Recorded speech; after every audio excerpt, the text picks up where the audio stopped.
All right, good evening. This is the Board of Selectmen's meeting for October 20th. It is 5:30 p.m. We're starting early because of a full schedule. To my left is Jackie Sears, Shannon Cutler. To my right, James Labrie, John Martin. I'm Charlie Konecki, and we'll begin with the Pledge of Allegiance. I pledge allegiance to the flag of the United States of America and to the republic for which it stands, one nation, under God, indivisible, with liberty and justice for all. Okay, first thing on the agenda is the interview with the interim candidate for the town administrator's job. We had posted this position a few weeks ago. At this point in time, we had three candidates. One candidate pulled out. Another candidate just submitted their paperwork today, which is not timely for us to set anything up. So now we only have this one individual for interviews. And believe it or not, I do not see his name on this. Oh, Robert Markell. So may I call you Bob? Sure. I'm Charlie. Easier. And the board should have questions that have been prepared right on their agenda. We're going to start off, Bob, with you give your name, address, so that we have a record of it. My name is Robert T. Markel, M-A-R-K-E-L. I live at 197 8th Street in Charlestown, Massachusetts. Okay. Does anyone want to start off with the questions? Ladies first. Thank you. Good evening. Good evening. Can you please tell us a little bit about your background in town administration? Yes. I came from Pennsylvania. I was born and raised in the Philadelphia area, Chester County. Have lived in Massachusetts all my adult life. Came to Western Mass to teach at AIC in Springfield. Wife was a chemistry teacher. We decided to live in the community where we made our living, and we lived there for almost 30 years. And we were both teachers at the time. I taught political science, and the city council defeated a bond issue for something I thought very important. And so I decided to run for the city council. Lightning struck, got elected, served, and that was a part-time position, so I kept my day job, and we met Monday nights. And I served 7 terms on the council, and then had 2 terms as mayor. And when I finished, decided not to go back to teaching, and I was executive director of a management consulting company in Boston for about 4 years. Always wanted to go back to municipal government. And in 2001, I was hired as the town administrator in the town of Norfolk County, right next to Foxborough. I was there nearly 5 years, and then moved to the town of Ipswich on the North Shore. I was the town manager in Ipswich for 7 years. At that point, I retired. And after 8 months, I believe, it got somewhat antsy, and I had an opportunity to do interim work. And so in 2014, I was the interim town administrator in Northfield while they were selecting a permanent TA. I was there, I think, 4 months, I believe. And then I moved to the town of Templeton, where I served as interim for 2 years and 5 months, which is highly unusual. The town had had a great deal of financial and political turmoil. And frankly, they were unable to hire. They went into the market and weren't satisfied with any of the candidates, so I agreed to stay until we could fix the financial problems and everything settled down. And so now they are well into the hiring process, and I departed in June, late June, and have just completed this week a period as interim town administrator in Stoneham, Massachusetts, on the North Shore. So that's my background. I taught political science. I have a doctorate in political science, and you teach it long enough, you become arrogant and think you can actually do it, you know. So that's how I got into municipal government. Yeah. I'm impressed that you can remember them. I was following along as you went, and I went, darn, he's got them. I hope I have the dates right. If I don't... Oh, you're pretty darn close. Templeton, I used to have a place up there. So you're okay with a short or long short-term appointment? Did I say that right? A long short-term appointment? We know what you meant. Yeah, because... That's what I've been doing, and I enjoy the work, and thought that I would fully retire, but I really like doing this type of work, and as long as it's enjoyable and I can do it effectively, I'm going to continue. I remember when you were mayor of Springfield, so we both go back a couple of years. I'm sorry? Yes. I said we both go back a couple of years. Yeah.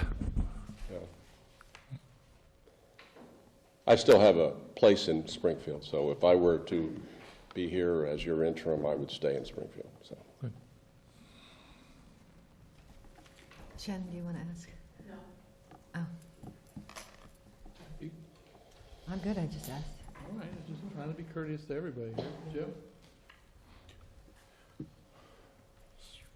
Yeah, so you'd be willing to assist us in looking for a town administrator, I take it?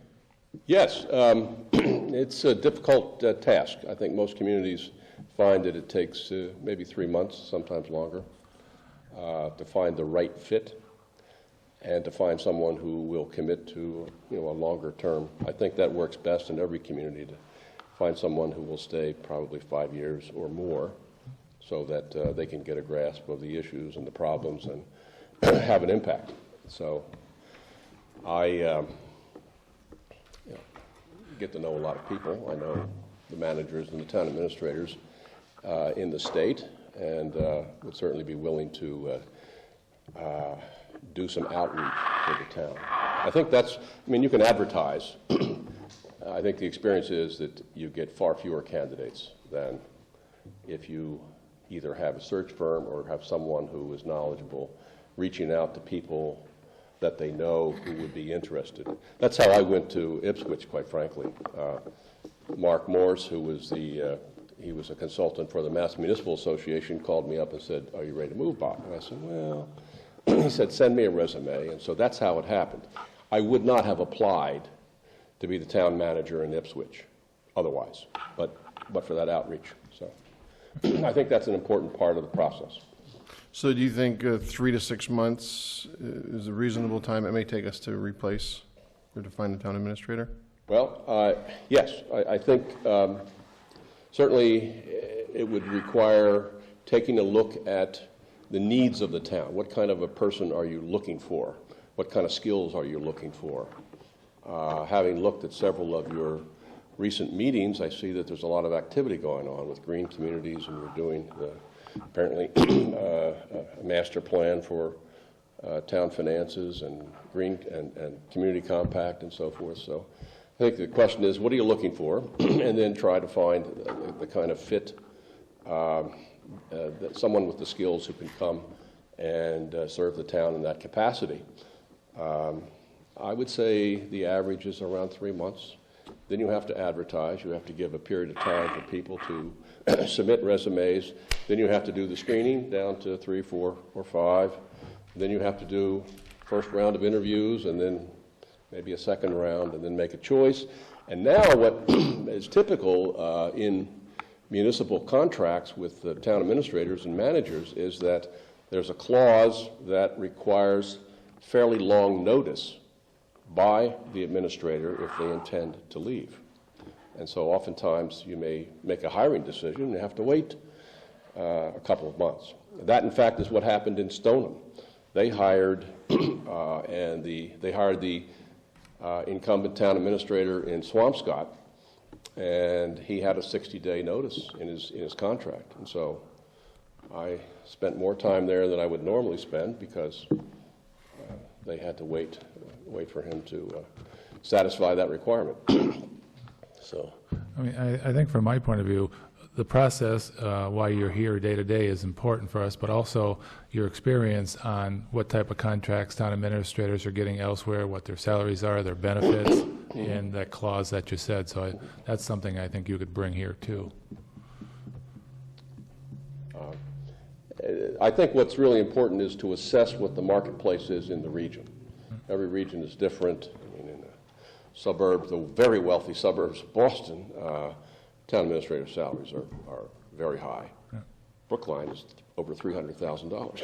So, but there's certainly a lower cost of living in Western Massachusetts, and salaries are commensurately lower. So it's a matter of saying what's the marketplace in the region, and if we want to go beyond the region, basically what kind of adjustment do you have to make in the salary in order to attract the person that you want. Right. It's not always or all about money. Oftentimes, if the administrator is married, children, family, those are considerations that they have as well.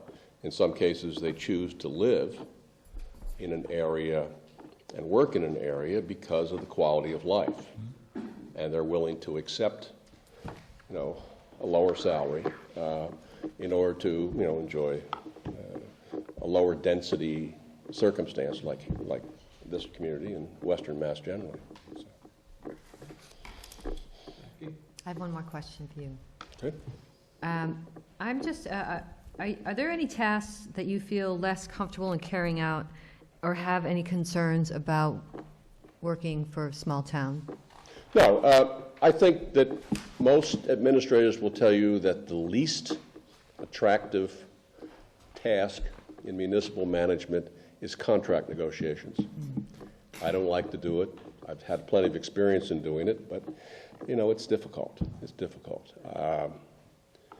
On the upside, I would say I've had a lot of experience with financial management and might be able to be helpful there. I think certainly the question, if you were to select me, would be, are you looking for someone to be basically a caretaker, or are you looking for someone to get some things done during the interim period?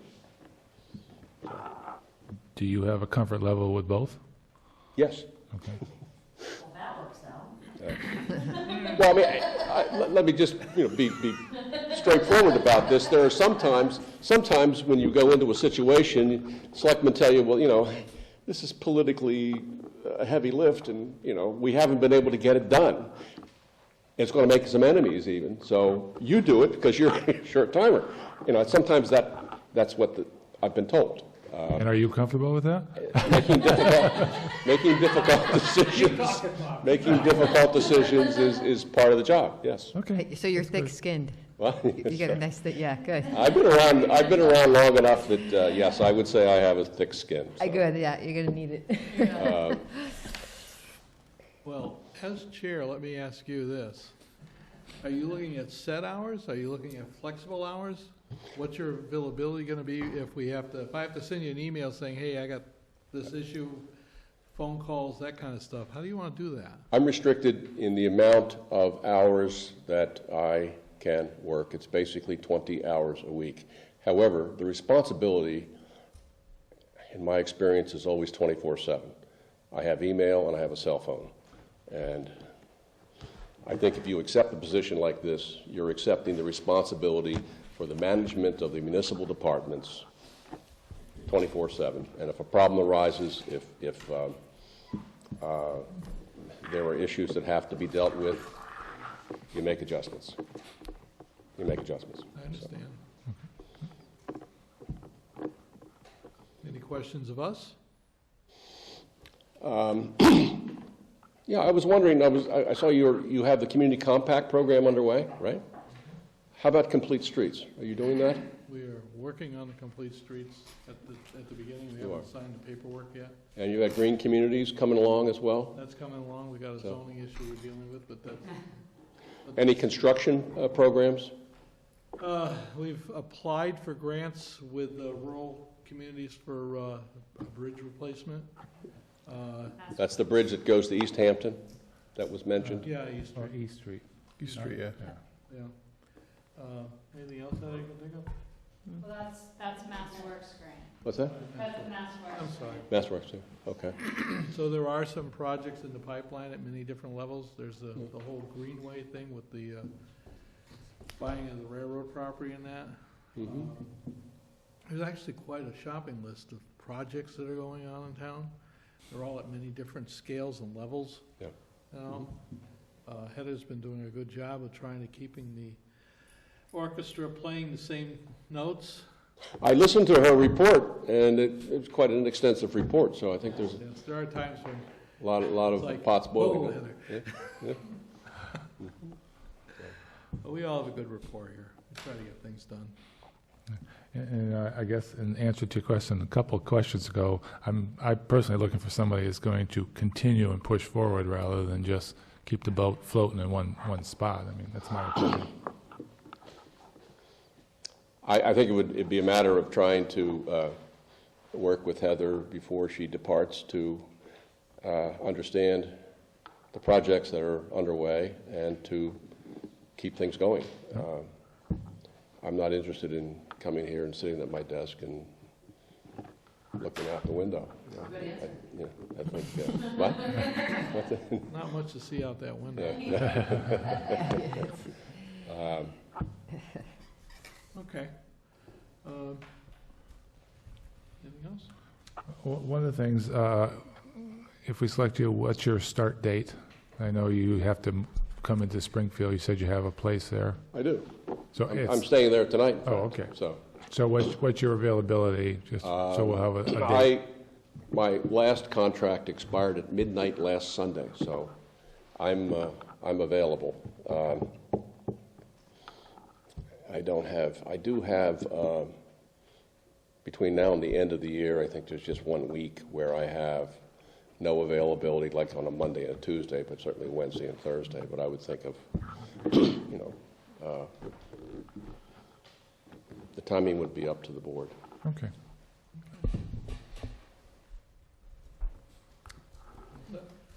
I believe so. I'm all set. All right. I thank you, sir. I have some friends on Pomeroy Meadow Road who said, don't tell them our names, otherwise that might prejudice your case. So I have ways of finding out. So you're not going to tell us, right? one of them, though, is one of your unsung heroines.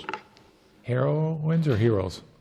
Heroes or heroines, did you say? Well, she's a female. Heroine. I think Heroine, that then, we yeah. say heroine, but Yeah. I'm Just didn't hearing hear. Yeah. females now called heroes more and more. So I'm not sure what's correct now anymore. But anyway, that's You're right, yeah.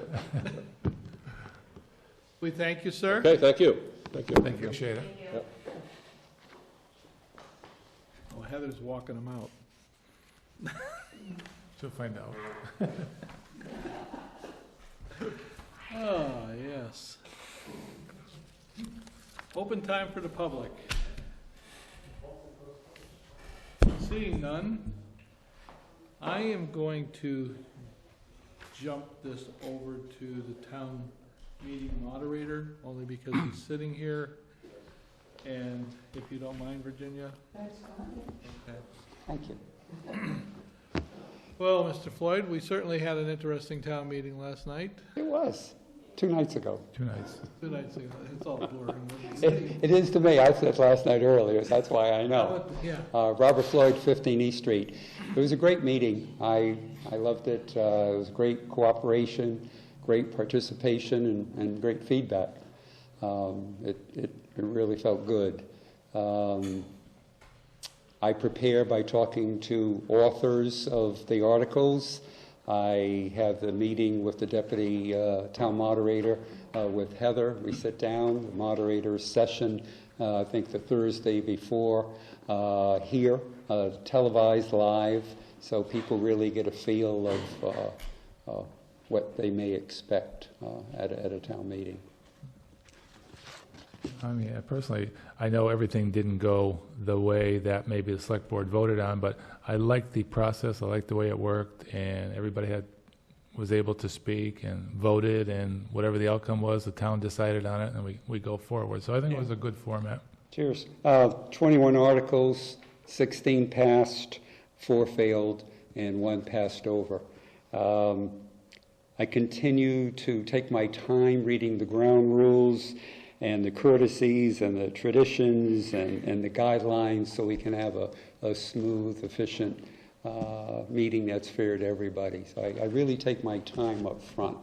I don't use a gavel. The gavel was given to a predecessor, town moderator, so I had no gavel for my first meeting. I brought a chunk of wood and used that, and I banged my knuckles. That hurt. I didn't want to do that anymore. Give them a gavel? So, no, I don't want to. I modified how I observe town meetings. And many moderators will simply bang the gavel and say it's out of order, and it works. And that's what most of town meetings do. But I felt I needed to adapt. So there's a lot of play in our system, but easily the other night there were 1 or 2 instances where I had a gavel, it's out of order. But it works, and we only meet 2 or 3 times a year the most, so I believe the people deserve to have a lot of time, processing. Any questions or concerns? Or No one approached me to express any concerns at the town meeting, and typically when there's controversy, I hear something one way or the other. I've heard nothing. Good. So my impression is everybody was satisfied in how it was conducted. Good. Well, I did notice that a couple of individuals didn't realize that they need to go up to the microphone to speak. And you had said to them, well, I'm not going to address that, what you're saying if you're sitting down. So I think for a couple of years now, I changed the system because one time when we had 576 people in the audience, that was a lot. It didn't work for the hands, and so we've had a lot of aborts for votes where somebody in the back row will raise their hand and you're not looking at the back row all the time. And I read carefully a couple times, but I will only recognize speakers standing at the microphone unless there's a point of order. So to be consistent, I need to not recognize someone raising their hand in the third row or in the back row. And once I call a vote and the hand goes up, I can't direct that person to the mic. It's really against the law once a vote is called. So there are a couple things going on there. But the concept is that it doesn't necessarily work for me or for an individual. It works for everyone in the town, and that's really how it's designed. And if I need to state something clearer or more often, I will. Great, thank you. All right, looking forward to the next one. Thank you. Aim for January. Okay. Cheers. I'll get my shovel ready. Yeah, I know. Get your gavel ready. Get your gavel. Oh, good. Okay, Virginia? All right.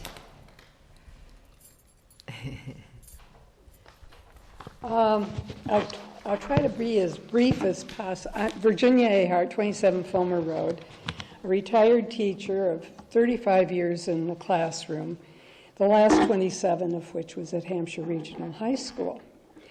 Currently, I am supervising student teachers for Mount Holyoke's 2 teacher training programs.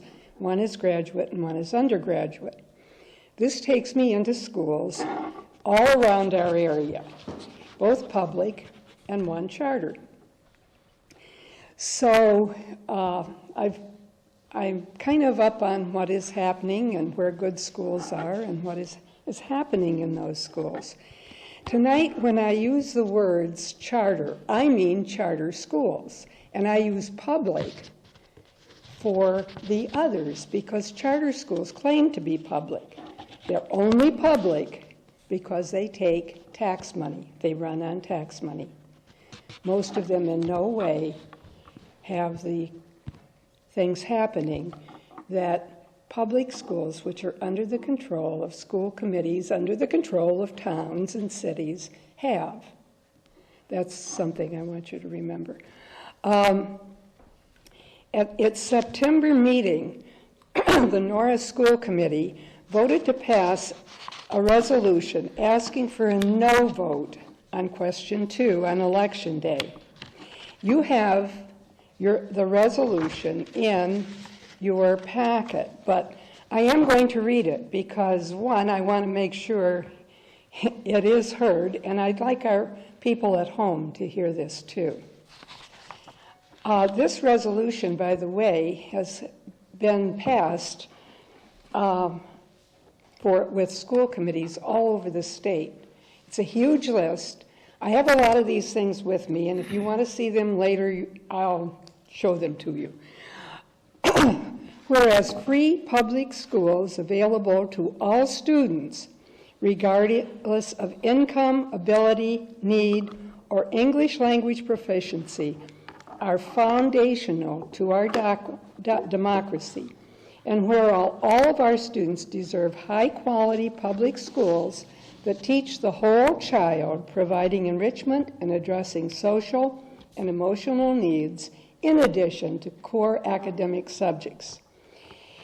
And whereas local accountability for our public schools is necessary to ensure that the schools are responsive to the needs of the communities. And whereas for the 2015-2016 school year, Southampton lost $23,814 from our local elementary school and $272,636 from our high school. Now remember, we are paying about half of that, a little more than half, those of us who live in Southampton, to Commonwealth charter schools, and public school districts across the state are losing more than $408 million this year alone. A loss of funds that is undermining the ability of districts to provide all students with the educational services to which they are entitled. And whereas Commonwealth charter schools are often approved over the objections of a majority of the community residents and their elected officials, and are not accountable to local elected officials once they are approved.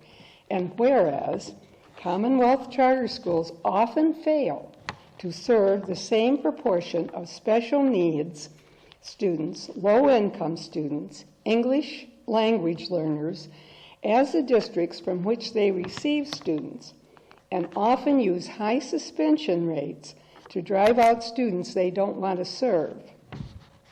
And whereas the Commonwealth charter school system is creating separate and unequal opportunities for success, and whereas lifting the cap on charter schools would greatly worsen the problems listed above and lead to a costly and divisive two-track school system.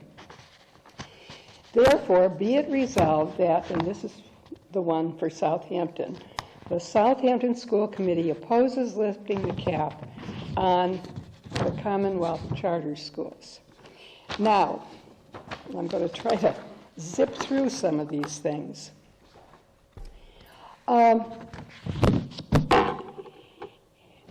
You've heard the amounts that we've lost, taxpayer money, which we have no control over. Charter schools were begun with promises which have not proven true. Public schools were going to be reimbursed for the money they lost. Well, they've come up with a base, and that's the base amount that they will pay. It's based not on our school, but it's based on what the state can give. And right now, the state is asking people to take voluntary layoffs or leave to meet their budget. So the amount of money they're going to have to put into the base to help the schools that have lost funds because they paid for children to go to charter schools is going to become even less.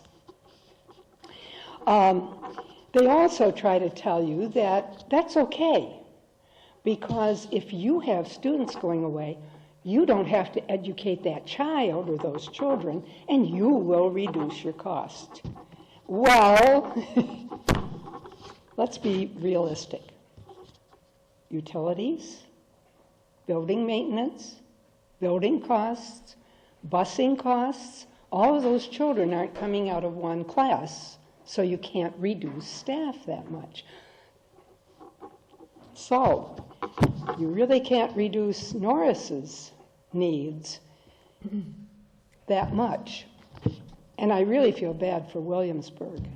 If you think 23,000 is bad, you've got the figure there. It's over $200,000 out of their budget, more than 1/10 of the money they have available for Williamsburg School. The next promise was that charters would innovate, which of course public schools can too, within the state frameworks. Well, yeah, Hampshire Regional has to follow the state frameworks. Charter schools can, don't have to. Norris has to follow frameworks. Charter schools can, or they may not.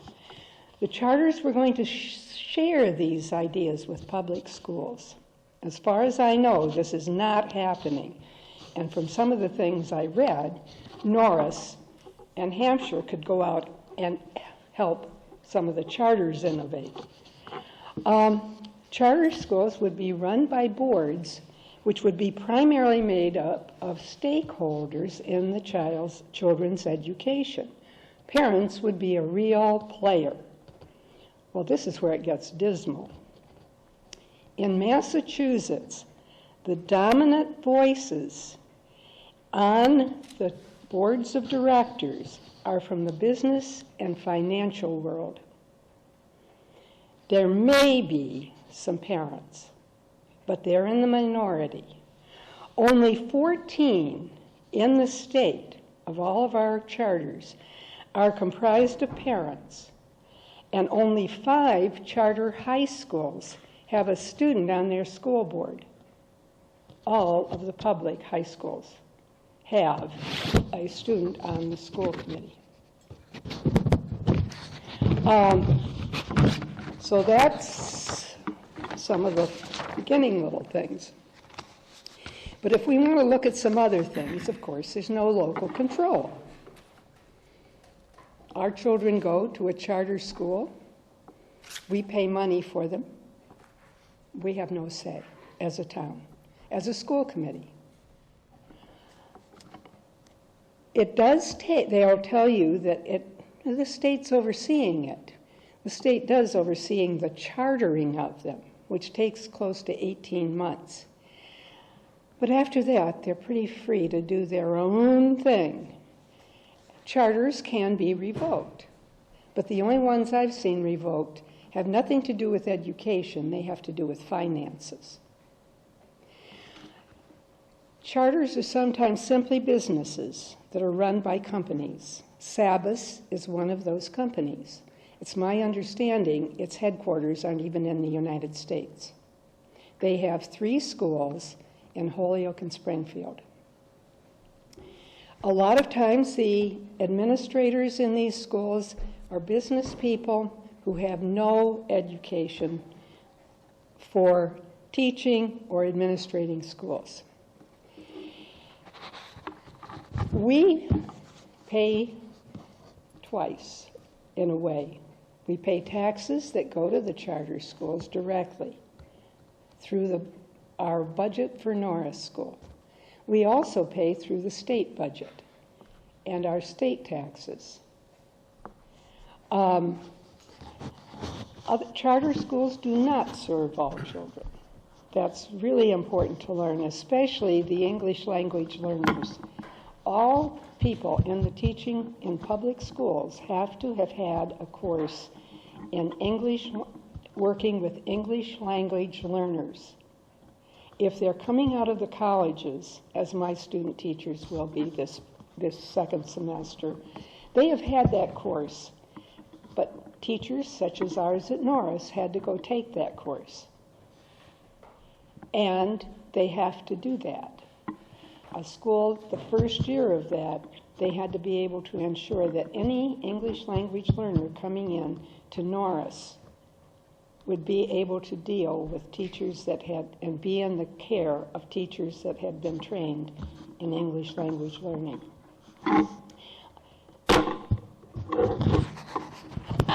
There are no such requirements for charters. Charter teachers do not have to be, we used to call it certified. That didn't really sound the best. They're certifiable. But they're now licensed. And they have to jump through a lot of hoops to even get your first one. This is what my job is, guiding these young people through that process. Well, they're not always young people. A couple years ago, I had a 51-year-old lawyer from Pittsfield area who decided she wanted a different career. They have all these things they have to do, and then every 5 years, to remain in a public school, they have to re-license.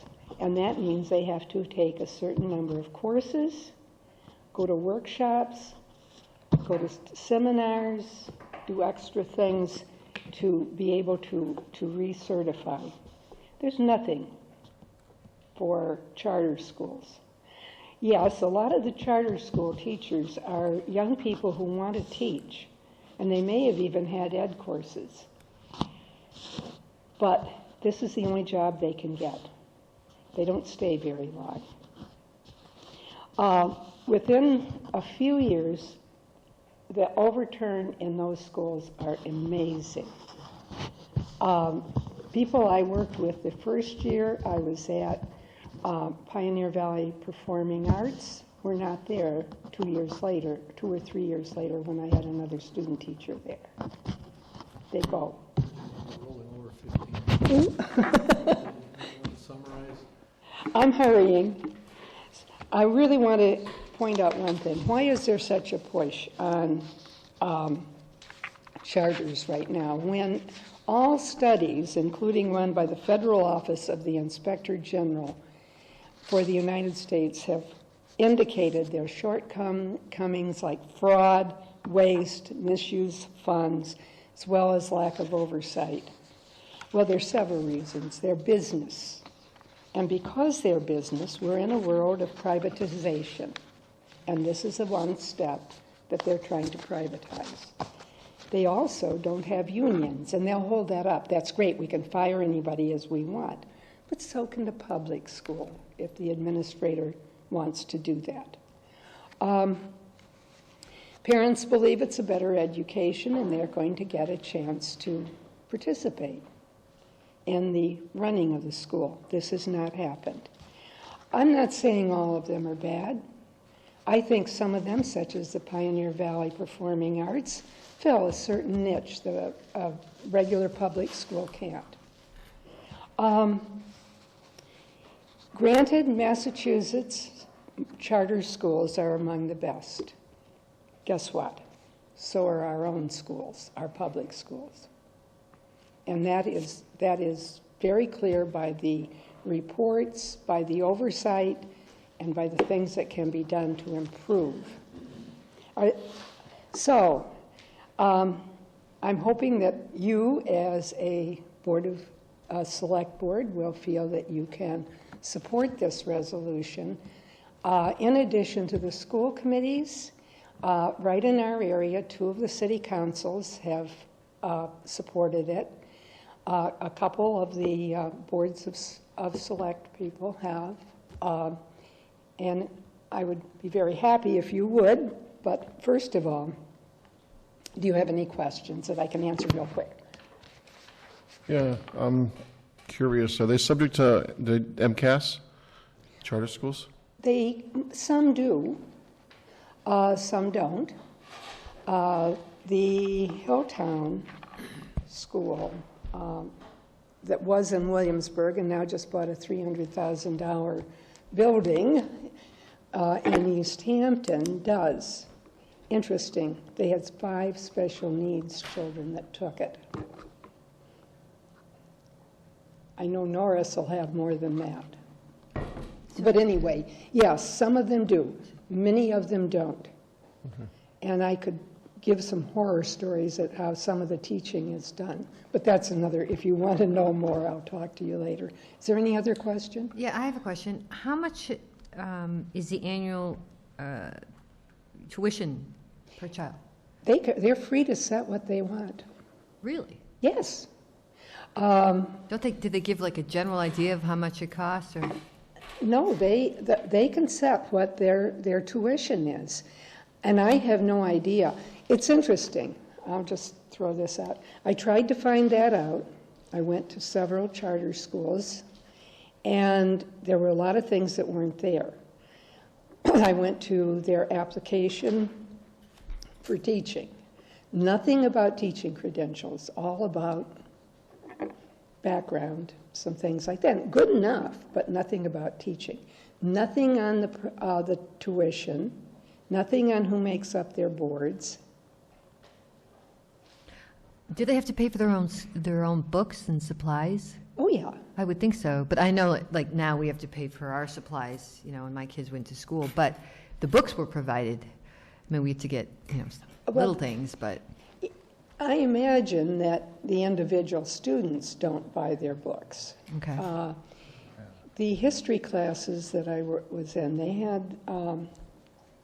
had textbooks that were all the same, and they were similar to what you use in the high school. My guess is that what they do is that's a part of their overall operating budget. And but like I said, they vary a great deal. The only thing I have is way back when the performing arts started. Our running cost at the regional at that time was a little over almost $6,000 per student, and their tuition was $9,000. So are we obligated to pay $9,000, or does a parent make up the difference? No, No which? it's a public school, and So- parents don't pay. Okay, so if I wanted my children to go to a charter school, I wouldn't have to pay anything, even though the cost was higher? What So you would it have comes to- out of the school's budget? It comes out of the school's But budget. is it regardless of what they charge? So if they charge $25,000 and I wanted my child to go, they would back charge the town, and we That's- wouldn't have any? We would not have any say, and that's what they take out of the budget, Okay. out of our money. The only thing is that you are obligated, if you put your child in a charter school, is to get them there Right. and get them home. And that is one of the limiting factors of many people taking their, some of the ones they say they're going to serve, and more needy kids and things like that. Why do you think the demand is there for charter schools and parents want to bring their children and put them in?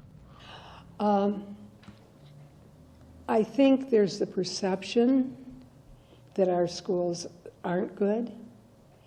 And that perception's out there, that public schools are not good. Public schools, especially in cities, are considered to be less effective. I'm thinking more around here, though. I mean, Boston or wherever. But if we're having parents take their children and put them in charter schools, it's probably because the children want to go and the parents think it's a better school. So do we have any kind of record that says 50 went out over the last couple of years, but 30 came back because they didn't like the charter schools, or once they go out, they stay? Well, the catch is if they go out, and some of them, it's very easy to get tossed out because of discipline things. Right. I don't think that's happening with the ones here. But I do have the story of a young man that taught in one, and the boy got, he had 3 discipline reports, and he didn't give the third one, but he was suspended. One was having his uniform shirt tail not tucked in. One was saying, wow, when he got a good grade on a test. And the third one was about that severe. I went to Catholic school. That shirt tail was one of those things. Yeah. And that's not a bad thing, uniforms and all that stuff. I have heard one thing and I have nothing to substantiate that as the Catholic schools are lessening, and there are fewer and fewer of them, and St. Joseph's, which was an excellent school up in Pittsfield, is closing this year, that parents who are looking for, who had their children in parochial schools now are often looking for a charter because they are looking at a non-public high school experience and think they'll get the same kind of thing. And they may. I'm wondering if, just continuing what you were saying, if the perception is our public schools aren't that good and parents are taking their children out, do we want to regulate that, or do we want to get out there and make sure people know our schools are good so parents don't want to take our kids out? Because they're trying to do what's best they feel for their kids. Well, I think one of the jobs that we have here in Southampton, and one of the things I'm trying to do, is to get the word out how good our schools are. I just want to brag a little about Hampshire Regional. There's 47 schools across this nation that were recognized last year by the College Board for being exemplary in advanced placement exams. 47 in the nation. One of them is Hampshire. That's great. I mean, that's a great thing. One in the nation. Tell that to parents. Well, I've had I think we need to, because we got $300,000 going out of a school that's been Yeah, exemplified. yeah. And I think some of ours are going, I know some of them are going over to the Pioneer Valley, and they do. They fill a niche that a regular public school, they infuse arts, performing arts, right in all their classes, or in a lot of their classes. A lot from Hampshire going to PVP? We've had them all along. The thing is that school, because I looked into that, and I think it's so alternative, and it gives the kids so much freedom that at least on my end, when I researched it, it wasn't that I didn't think that Hampshire was good. It's what I think intrigues the kids. If they don't like that whole academic atmosphere all the time, that's the perfect place to put them to see whether they like it or not. Yeah, if they're interested in music and art and performing. We also have the alternative, and I don't want to get into the vocational, but we have an alternative with the vocational schools, which are costly too, but when these kids come out, they get jobs, and many of them stay right in our town and become taxpayers. And, you know, so that is something else. But there's a lot of other things at Hampshire Regional besides just the academics. The sports. And the music, and the drama, and things like that. You know. Anyway, any other questions? Would this board like to make a motion to endorse the school committee's position? So moved. No, you gotta make a motion. And how do you want that motion to go? Well, I move that we, Resolution of the school committee. support the resolution for the schools committee. I hear a second. Yeah. Second. All in favor? Aye. Aye. Any discussions in there? We can discuss. Let's discuss now. Well, you already got your vote. All right, let's discuss. Point taken, John. Thrown out, but no problem. We're friends, right? Yeah, most nights. Yeah. That's why I got the gavel, man. You're French now? Brother's French Thank now. you. I'm good. You good? I'm good. All right. Can we vote?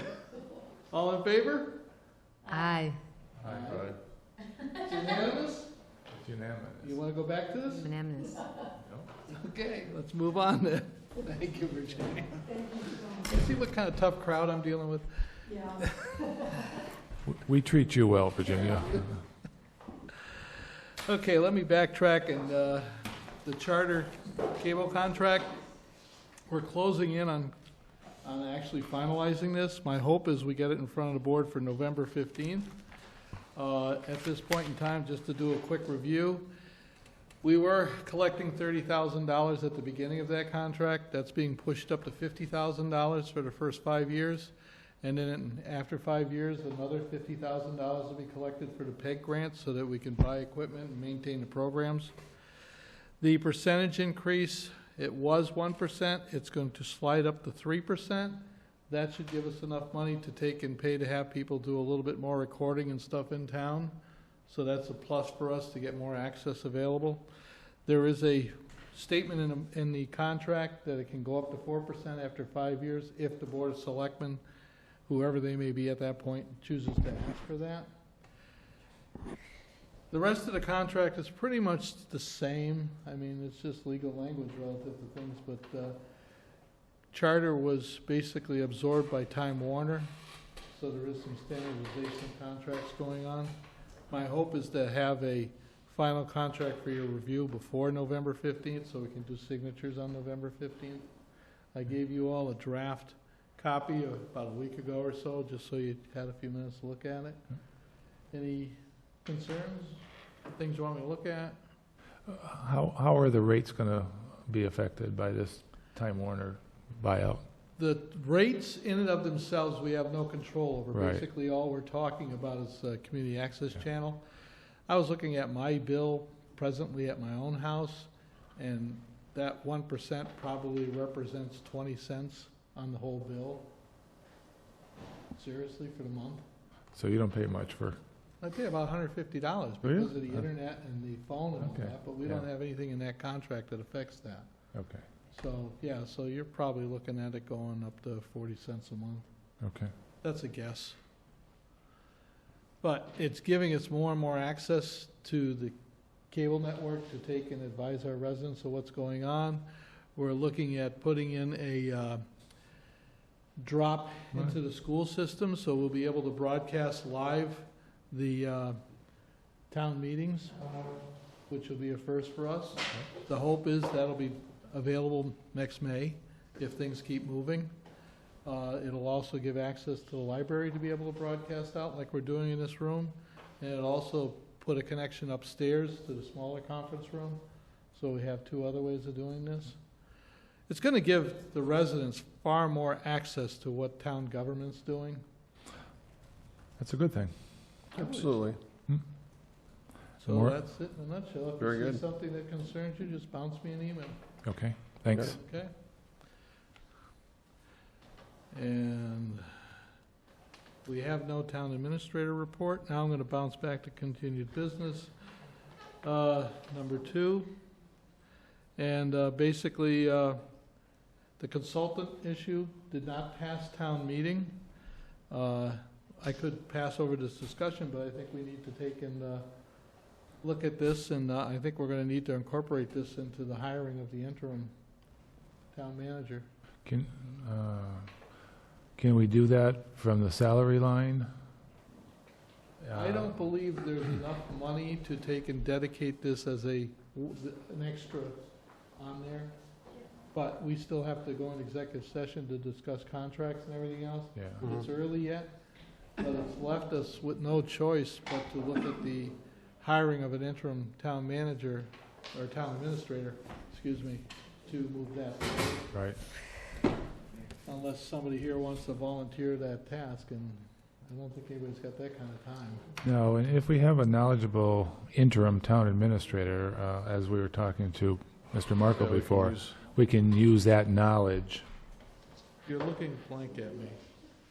No, because I just missed one little piece of that. So I'm just like catch up. All right, basically, town meeting didn't allocate the money for us to hire somebody in the outside to be able to do the screening and all the rest of that. Right, which I didn't like that idea anyway, but go ahead. Well, either way, but the point still comes down to, so that falls back to us. Yes.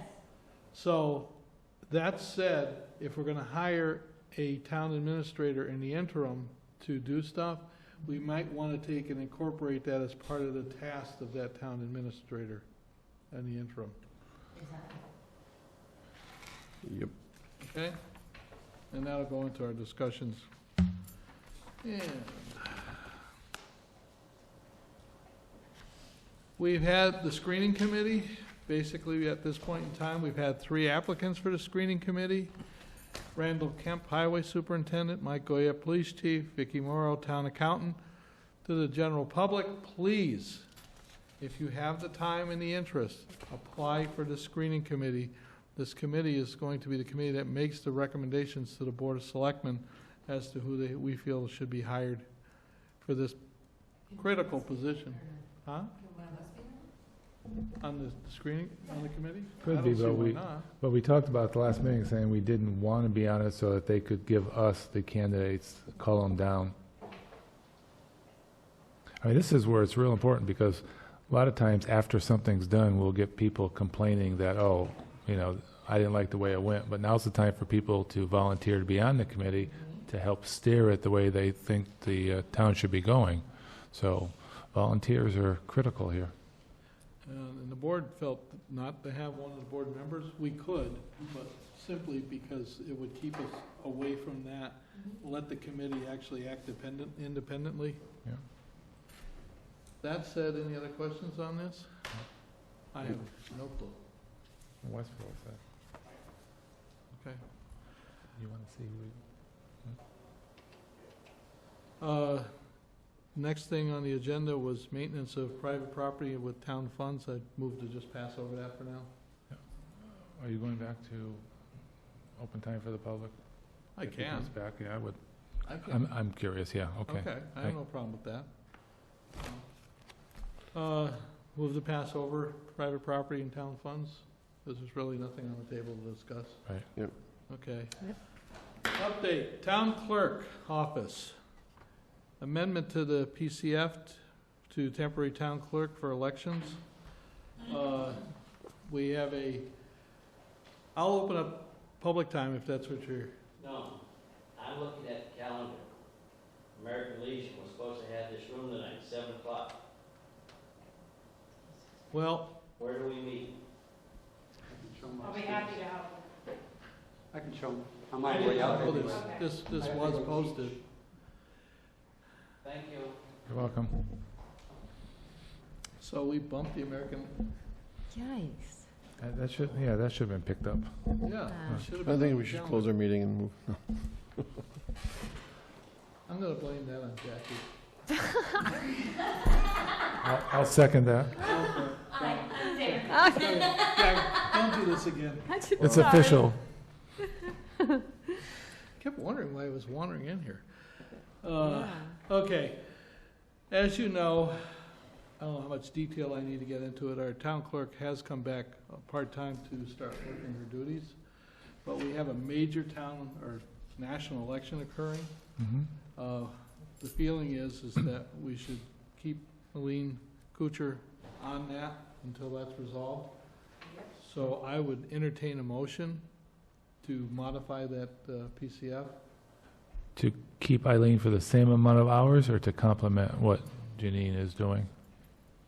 It's my understanding that that would be the hours that she has for the election, and Jean wouldn't be getting those hours.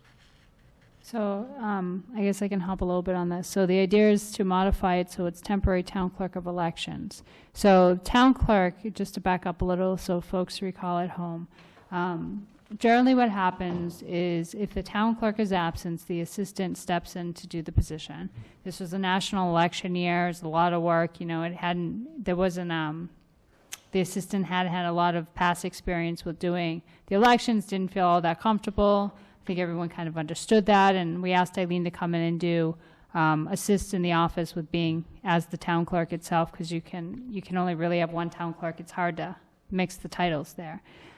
So what's happening is Janine's able to come back for a little bit, but she, we don't know how much, but either way, this is like the most stressful event you can ever give someone is a major presidential election.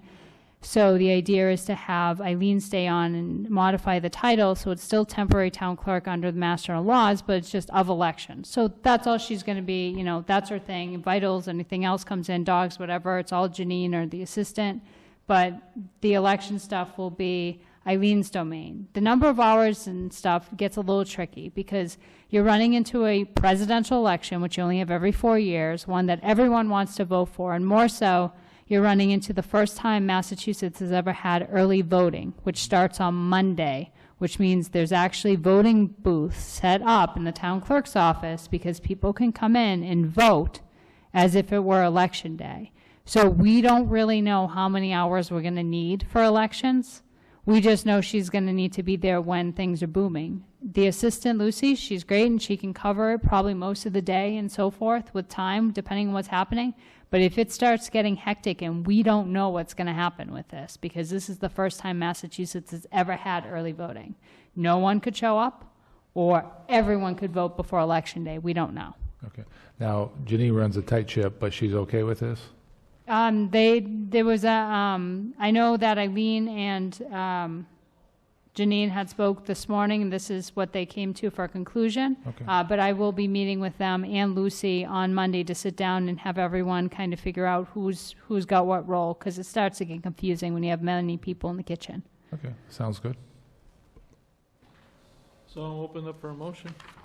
So what are we talking, I mean, are we going to leave it to their discretion? Because if we make the early voting starts to be very hectic and they got to take more time, I'm not sure. So what are you saying? You want the motion to keep Eileen on as the temporary town clerk of elections? Is what you're Yes. saying? I'll Correct. make that motion. Yes. And I'll second that. Now, conversation-wise, do we have poll workers ready to go on this early voting? I think they have a couple people who are able to help for early voting, but in general, most of the time you're going to see the poll workers come out on the election day itself. But I think they have been working to see if they could get extra hours, and I think we even budgeted a little bit when we did the budget for that purpose. Okay. All in favor? Aye. Aye. Unanimous. Okay, new business, PCFs. For department head, Mike Goyette, police chief, increase of pay. Town meeting voted to increase the police chief's salary. We need to move forward on a PCF to make this happen. Do I hear a motion? Motion. Second. Second? All in favor? Aye. Unanimous. Is Jim coming right back? I believe he is. Okay, well, I just figured he might He have le- said something. He left. Like his stuff. I don't want to bring the other issues up until. I'm sorry, excuse me. Did I miss the liaison reports? Because I would like to. Well, Can I- Heather left the room, so I didn't, but you want to move back to the liaison reports? Can we please? Sure. Okay, liaison reports. Okay, regarding the community preservation, I'm just I'm pretty announcing. free-flowing here. I'm just announcing once again on October 26th, the Community Preservation Committee is calling for proposals, projects to come in, either on open space, historic preservation, community housing, and outdoor recreation. So they're going to have a meeting here at 7 o'clock on October 26th, if you have any ideas and projects that you want us to help with. And also, regarding the zoning board, I talked to Nilda Cohen, and they're having a meeting on November 2nd. So there. A question for community preservation. What about an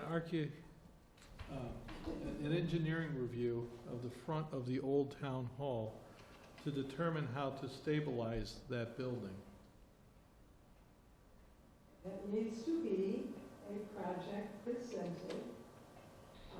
It needs to have 3 bids, well, we need to have 3 figures. I'm going to make you go up there now. 'cause Yeah. You started, if you said sure, I would have let you sit there. but you Right, didn't do right. that. You're going to have to elaborate, Virginia. Yeah. I see no reason why that might not be funded or couldn't be. However, maybe I ought to tell you that it's Virginia Ahart, 27 Fulmer Road, and now I'm Community Preservation Chair. This is it's a historical building. This would be the first step in taking care of the historical building. However, projects require a figure, so we would need, they don't have to be official, but You need to talk to at least 3 people and get an idea of costs so that you can bring a figure in and the scope of the work. And we will accept it along with the other projects and probably call someone in to discuss it in more detail. Right, and on October 26th at 7 o'clock, you can come and get a form if you'd like to fill it out and present it to your committee. Well, even the if project. you'd like to get your form ahead of time, it's on the website. There you go. I am putting this on right now so that the general public hears this, because I've taken on the handicap doors, the handrails, and other things in town. Right. And now I ended up being chairman of this board, which doesn't allow me that free time to work on those other projects. Yeah. So I'm hoping somebody else picks the baton up and moves that forward, because my fear is the front of that building and the water and ice situation is going to undermine it and deteriorate it very rapidly in the next few years. I agree with you 100% on that. But the thing is, community preservation doesn't do the projects. And that's why They- we're having the discussion here, so people can watch their At home, cable access and understand we need somebody to step forward, and here's a project. yeah. And you'd be willing to work with them on getting that project written up and all, I assume. I think He's it was trying a not to get statement, not a sucked into question. it. If we can work in concert, absolutely, because it needs to happen. But I do not want to be the front man for this one. I mean, could the historical committee be the one to do that? They could be, I mean, I'm thinking that would be a perfect place to start it off. That's what I'd start Yeah. too. They could be very well. Someone from that, Who's the chair of that? Bob Kozub. Bob Yep, Kozub. Bob. If you're listening now, Bob, please come talk to us, or Sue, if you're listening, Yes. bring him over. If your In ears are addition, I would suggest maybe Don Moran Oh. might be a good one ringing. Is he to, listening? I don't know. Okay. But I don't know who else is on that, but I do know that Don has done some work on some of the historic building That'd be a great things. place to have it start off. Thank you. That's all I wanted was a free commercial, and we got it. There's a lot of projects out there that the town, if somebody would pick up that baton, we could get moving. Yeah, and we would work with them for sure. Oh, yeah, I mean, you know, I'm just, with the amount of commitment as chair here, it's difficult for me to start picking up other things, too. Any other liaison reports? No, but next, Public Complex Committee, Public Safety Complex Committee? that's the one, yes. Those, yes. At this point in time, the architect is meeting with the police chief and the fire chief. Once they have spooled something together and give me some information, I will call a meeting. But I'm waiting on them right now. Okay. So, another committee that, you know. All right, that's it for liaison reports? Then let's jump over to budget process and FY18 Board of Selectmen goals. Now, I took the liberty of going over this with Heather to give you guys an outline of what we decided on last year, minus the stuff we've accomplished, like full-time highway department funding this year. It would appear, and I need the board to vote on these, but I put them in this order with Heather because we felt it was a priority, that our goals for this coming year's budget are ambulance service, revamping the proposal of the ACLS, and include cost of fund at full staffing level for a second shift. That issue has not gone away. The need is there. So that was what I felt was going to be the #1 priority. Number 2, administrative assistant for fire and police. Both our senior people are being paid at their wage line items for doing clerical work. That is not a very business-minded attitude to be going there, so that's another priority. Another priority is a grant writer. This possibly could be a revolving account, where when the grant writer gets a grant, they basically incorporate their cost into the grant, so that that funding is put back into the revolving account. So we establish a revolving account with an X amount of dollars in it to get somebody up and running. They get a grant, and there are grants out there. We just don't have the time or the expertise to deal with some of this stuff. That would be a way of bringing other things into the town. And finally, zero balance budget with a 2% for all non-stipend and flat rate employees, basically the non-union employees. The unions all are getting 2% next year. It would seem to follow suit that the non-union employees get the same thing. So you want to go back and try a zero balance budget? That's going to be the discussion. I've always thought it was a good idea. We weren't too successful, but I think it's a great idea. I think it's a starting point. Yeah. So, We've been doing it for the past couple of years. So essentially, it's just the notion that when you walk into the door, your department's not going to be entitled to necessarily what it was entitled to last year.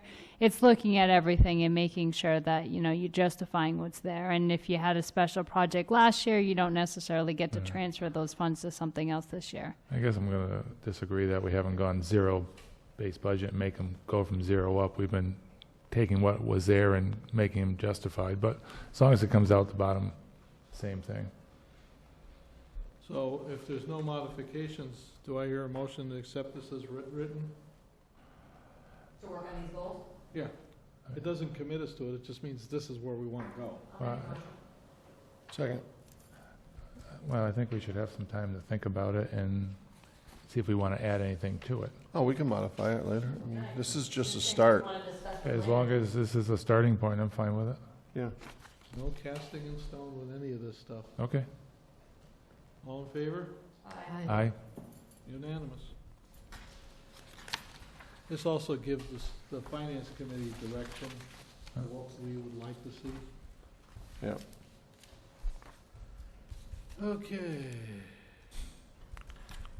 Oh, this is an interesting one. Amendment, special municipal employees policy by adding health agent to the policy. Request to modify current policy to add the health agent as the special town employee. This is just that right now we're just reading it. We won't vote on it until our next meeting. Basically what it comes to is that the health agent does work in town, so there should be a designation of special town employee for that. So that's written into the record. Appointments. Ellen DeBruin, Cultural Council, expiring June 30th, 2022. 6 years. All in favor? Aye. Aye. Aye. Opposed? Did- Unanimous. Did you need a motion? Would have been nice. Do we officially need a motion, Heather? Or just saying good to go? It would be helpful. I'll make the motion. I'll second it. All in favor? Aye. Aye. Unanimous. Thought I said this. Yikes. Okay, personnel, personal change forms. Do you want to vote on this in its entirety, or do you want to take it line by line? What's the pleasure of the board? I think you just read them all and then maybe act at once. Yeah. Okay, Timothy Rowan, probational firefighter, readjust from updated old hourly rate. Michael Freyer, EMT firefighter, readjust from updated old hourly rate. Can I ask a question? Yeah, what is that? I'm going to give them to you guys to questions. Why don't you give it to them while I read it, and that way they're.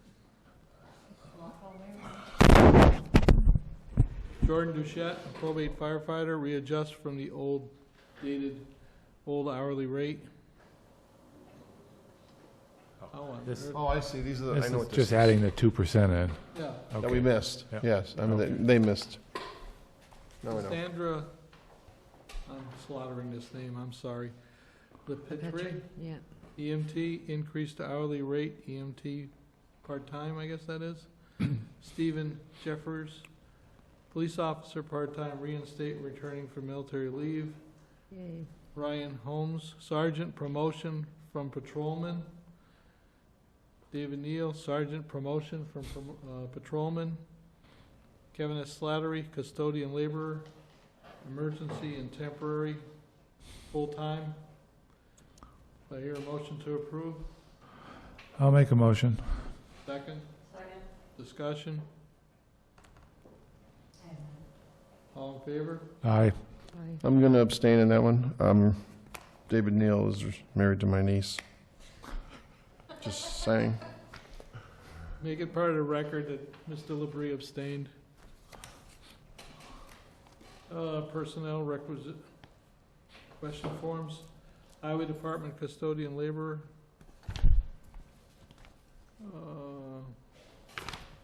Administrative assistant, part-time, non-benefited for the assessor's office. What are these, Heather? So they're personnel requisition forms, so whenever a position becomes vacant and needs to be posted, you have to submit one of these forms to go through and say, this is still the job description, and this is what we're posting it for, number of hours, and so forth. Do I hear a motion? Just checking them now. So, how many are we doing? Got two of them, Highway and Board of Assessors. Board of Assessors, yeah. Yeah, they're all signed off on. Note according to regulations. I got a note on this one, so. This came from the PQB. Now, on the administrative assistant, it says 15 to 20 hours a week, and the note from the PQB says, note according to the current personnel bylaws, rules, and regulations, part-time, non-benefit employees shall mean an employee regularly scheduled to work fewer than 20 hours per week, and who therefore shall not be entitled to benefits other than holiday pay on a prorated basis as defined herein. So if it goes to 20 hours, it sounds like they could have full benefits. So are we okay with the added expense, I guess is the question from the PQB. And is it in the budget? Yes. If only I could read. Approved something on, something about 19 hours per week. Maybe approved based on not exceeding 19 hours per week. When I read the words around it, I fill it in. That's what it looks like. Well, do you want to make a motion to basically authorize this up to 19 hours a week? Yeah, not exceeding 19 hours per week. It's very. Okay. Yeah, so I'll make a motion on the administrative assistant that it doesn't go over 19 hours per week. So it's not a benefit? So it doesn't become a benefited position. Well, it's a heavy cost that all of a sudden goes on. It's up to you folks, but. So motion, do I hear a second? I'll second it. I mean, open for discussion, I guess. Discussion? So why are they downgrading the position from a benefited to a non-benefited? Well, they weren't. They're asking for 15 to 20 hours, so they're not looking for 20 hours. They're in a range. So we're just saying we'll make the range 15 to 19 instead of 15 to 20. So they're taking it from a benefited position and putting it into a non-benefited position? No, 15 would be non-benefited if they're going from. No, it's- Well, the board of, The assessors? yes, but we're. the administrative assistant, You're thinking about the original position, When I was in it? yeah. yeah. So what is it now? They changed it? It's non-benefited. They're looking at 15 to 20 hours. So they downgraded it then? Well, because they increased, I think, Mike, didn't they increase one, taking it from the other? So, that was So done. they give him more administrative duties. Mhm. Yeah. Yeah, So as long as we put 19 as the approved, up to. then. Yeah, they can do that, yeah. So the motion's made, second, any more discussion? All in favor? Aye. Aye. Opposed? I vote yes. It's Okay. moved. Can you give me the vote on this? Jim, John, and Charlie say yes. What's everyone else say? Two abstentions, apparently. Yeah, I abstain. I hate to take it away from somebody. Well, you're not taking away from it. There's nobody in the position. I know, but still, I mean, if you want to get a decent, Changing it from benefited To unbenefited, right. I mean, if you want to get a decent person in there, it's already such little hours. We have to give them something, don't we? But the argument's with the assess board, not with us. Yeah, that's what they want to do.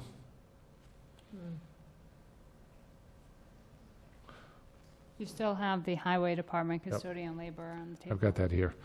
So I'll make a motion, we accept the personnel rec form for the posting of the custodian laborer for highway department. Looks like everything's signed off on with no notes.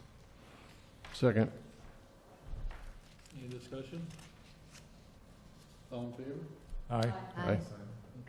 Okay. And here's the PC. We'll sign this after we break.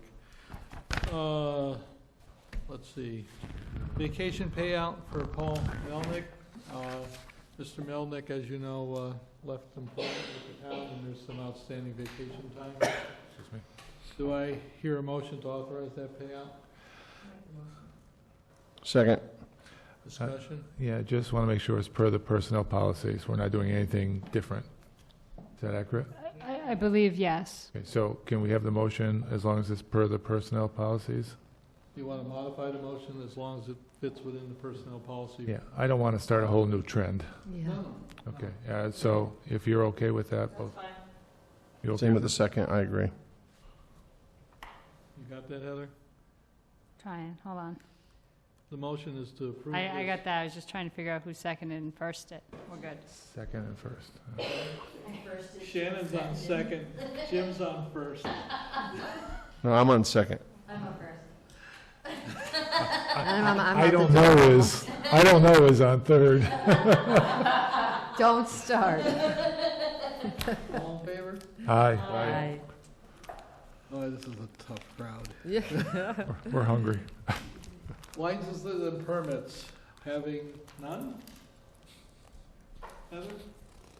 None. None. Contracts. UniFirst contract, that is the uniforms Yes. for the highway department that was approved at town meeting. If the board, Bless you. if the board authorizes me, I'll sign that after review. I mean, my only concern is that we have a way out in case of service or something is I will poor. look to see if there's an escape clause in the contract. Okay, I'll make the motion. Second. All in discussion? All in favor? Aye. Aye. That passed. HVAC contract, this is for the library. This is another approval at town meeting. Once again, does the board make a motion to authorize me to sign this contract once it's been vetted by town attorney and we move forward? So moved. Second. Discussion? As long as it's been vetted, because obviously the construction laws in Mass are very strict, so, and I'm sure Heather looked at it too. Yeah, and we have, we didn't go anything crafty on this one, a creative license. We used the standard form, general bid contract. and so Okay. forth. The other language was, I believe, what we started with from town council. Who won? Do you remember? Who won? Yeah, I can get it offline, don't worry. Yeah, probably, because I'm not gonna, I don't wanna say the wrong name. Yeah, you don't want to do that. No. Was the $99,000 one, was that the, Yeah. for the whole, So that was the total? We just have to make a couple more reference calls and make sure that we're all good, and we're working with the consultants still to make sure everything's in line, but we believe it is. So we're doing, out of the phases, we're doing the first two, I think, right? Yeah, so we're gonna be doing the base bid, which was the HVAC controls, which I think came in at like 38,000 or some change or so forth.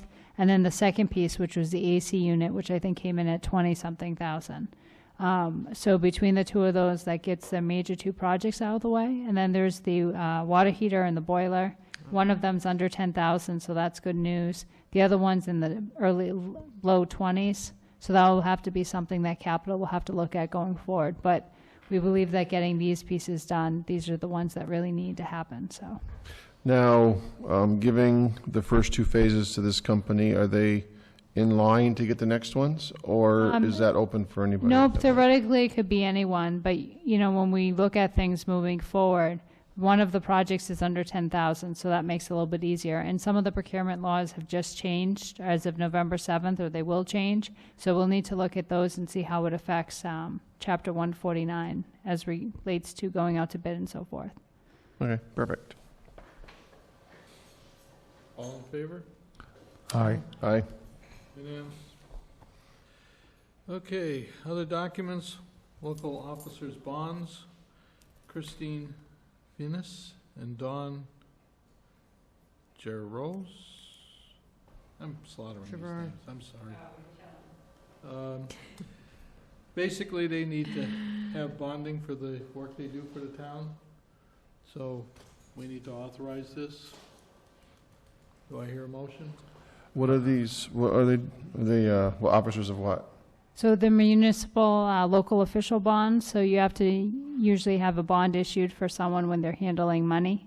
It's traditional to have both the treasurer and the folks who work in that office as well as the town clerk to be bonded. So is this just a renewal of bonds? This is brand new bond for both these individuals because they just started with the town not so long. Yeah, they, Okay. yes. They're brand new. They haven't, we haven't had to collect on the last one and had to issue a new one. It's not like that.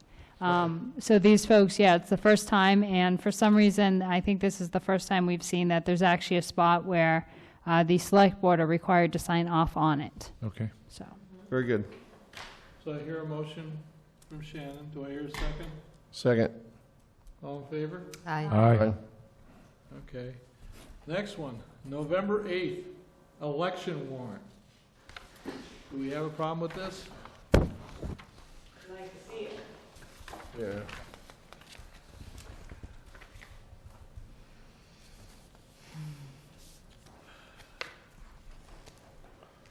This is for the national election, president, vice president, representative of Congress, councilors, senators in general court, representative in general court, sheriff, and yeah, obviously the questions. Do I hear a motion? None of us heard you, Charlie. Yeah, you gotta talk loud, yeah, you gotta talk louder. Oh, great. Okay. So it's a warrant for the state election.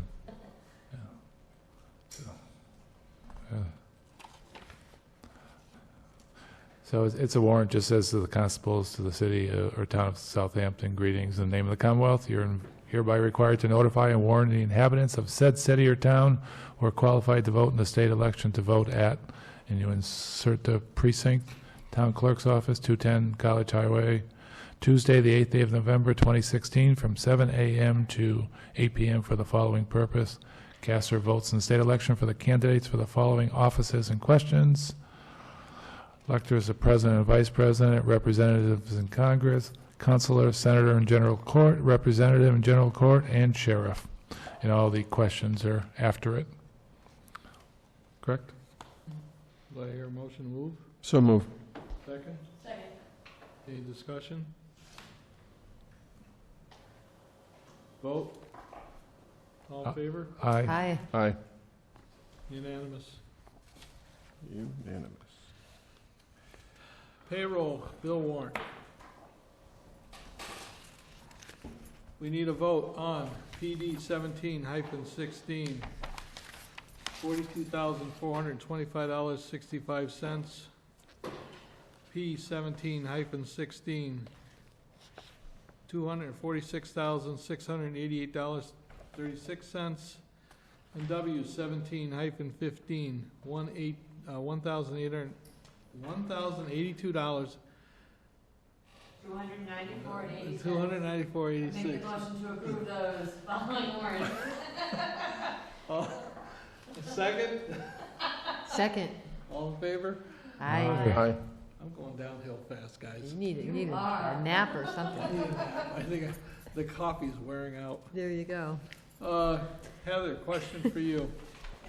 We had an interview relative to the interim town administrator, and we had a discussion. Should the board take a vote to enter into discussion for that, to hire this individual? It's up to the board. I put on the agenda earlier that, I don't know if you guys discussed him while he was out of the room. We didn't. Okay, so if you guys would like to discuss that, you're more than welcome to discuss it. Generally, when you interview folks, a lot of discussion happens in open time. The stuff that generally waits for executive is when you want to get into the, if you decide to move forward, then you want to talk about strategy and negotiating a contract and details you want in the contract and so forth.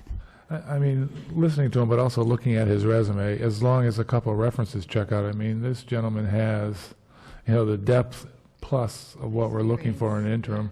Yeah, I mean, that's he would be personal. overqualified for the actual position, so, and he doesn't want it, which is fine. Right, that's the first thing Yeah. I thought of, is just So I would like to references. check a couple of the references just to make sure. Yep. But other than that, I think he'd be a good interim. What about, you said there was a second candidate? Yeah. There was another candidate that submitted their paperwork today. I'm a little apprehensive because that individual is working as a contract employee for the town. And if we put that person as the town administrator, there'd be a conflict of In interest. our town? Yes, Oh. and that would make a conflict of interest because the person's overseeing themselves. So I didn't know about that one, but So they don't need one position to do another position? No, they didn't say Well, that. do you? But I guess just to clarify, because folks are a little confused, without saying names here, it's one of our consultants we're currently working with on a community compact cabinet grant. So it's very hard to have someone come in, I think what Charlie's saying, it seems to be a conflict, that they would come in and be administering the contract to their own company and their own self to do the work. I agree. Yeah. That's why I didn't put it on the table. I talked to one of the individuals that was interested, but between vacation times and stuff that he's going on personally. In fact, I copied you on the email so you could see what was going on. It just didn't functionally work. The guy's qualified, it just didn't work. The other one was interested, but again, conflict of interest. He also works for another governmental body, not in town, but sort of provides services to the town, and felt that there'd be an ethics concern there, so that's why that person pulled away. We had some very interesting candidates, it's just everybody, to be quite blunt, this is the only one that seems to be able to be available to do this without Immediately, too. In the experience. any experience, Yeah. without the other issues. I agree. Well, I'm with John and checking out some references first, just to confirm. Would either you or Shannon like to call some of his references? I can call him tomorrow, or, yeah. Would it be fair to say that tentatively we're moving forward with them, and then we can go on executive session and discuss contract? Personally, pending any adverse references, I'm okay with going forward. Okay. I'm looking at timing here is what I'm looking at. I agree. So you talking about this evening or going, The Next contract session. discussions would be tonight in executive session. okay, I We agree. wouldn't offer him the position until such time as John comes back and tells us that the references seem to be okay. Correct. But at least we'll have contract negotiations going forward. I'm looking at the time frame here, and I'm trying to keep I'm this, good with that. Yep. Now, if John comes back and says, oh my God, then, Then we go to candidate number 2, in which we don't have. Charlie's going to volunteer, though. He wants to Charlie's do not that. volunteering. He's working on the front steps of the old town hall. Much easier job, little masonry, I'll be quiet. So do you need a motion or anything at this point? Well, I'm curious about, and Heather, you'll need to guide me on this. My feeling is that we need to have some kind of a vote for the board that we are tentatively looking at this individual, but I don't know how the language would be. That you would like to make a motion to discuss offering a contract to this individual in the strategy session and executive session, and we'll continue to move forward with offering him the position pending positive references? There you go. That sounds like a great motion. It does. I'll move that. Oh, yeah, thanks. You were writing that as I was saying that, right? Pull a Jack. Shannon, Texted that to her. that's the best motion she ever made. Yes, yes. That was excellent. Thank you. I know, I should go for that position, right? Yeah, man. Hold that. So we got a motion and a Yeah, I don't know what I said, though, that's the problem. Yeah, you gotta retype that. It's recording, so we can go back to it. All in favor? Aye. Okay. Motion was to move forward with contract negotiations, Pending reference. pending references. Yeah, yep. All right, approval of minutes. Yeah. We have August 11th, September 13th, September 20th, September 27th, the specials, September 28th, joint meeting with the Board of Health, September 30th was a special meeting, and October 4th, all of this year. Do I hear a motion to accept all the minutes? Now, I was not at the last meeting, and the only minutes I have here are the 11th and the 20th, which I'm good with. I haven't seen the other ones yet. And I actually had the minute folder at my house, so I don't know where the other minutes are. Well, when you get those, can I read them? Absolutely. You want to read these now? Yeah. Absolutely. just pass over these and do it next time? Yeah. I Sounds guess we'll good, pass yeah. over the minutes. Okay. All in favor? Aye. Aye. Okay.